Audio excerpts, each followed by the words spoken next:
Teja direct చేసిన జై సినిమాతో మ్యూజిక్ డైరెక్టర్గా కెరీర్ స్టార్ట్ చేసి లవ్లీ, సుకుమారుడు సినిమాలతో మంచి గుర్తింపు తెచ్చుకుని మనం మూవీతో భారీ బ్రేక్ అందుకున్నాడు young and talented music director Anoop Rubens.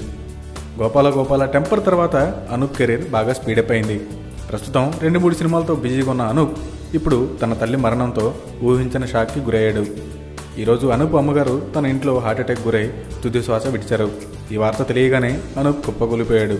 అనూప్ని పరామర్శించడానికి పలువురు సినీ ప్రముఖులు విచ్చేస్తున్నారు. దేవిశ్రీ ప్రసాద్ తండ్రి మరణ వార్త మర్చిపోకముందే మరో యువ సంగీత దర్శకుడు అనూప్కి తల్లి దూరం అవడం నిజంగా బాధాకరం.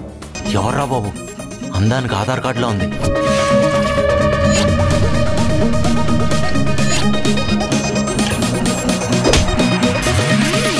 ఒక్క సీన్లో కూడా హీరోజం చూపించినవర్రా.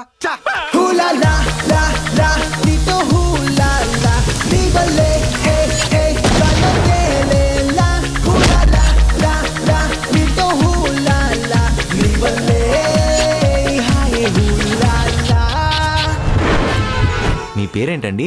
చెప్పను. పోన్ జెండర్ అయినా చెప్పండి, మేలా ఫీమేలా?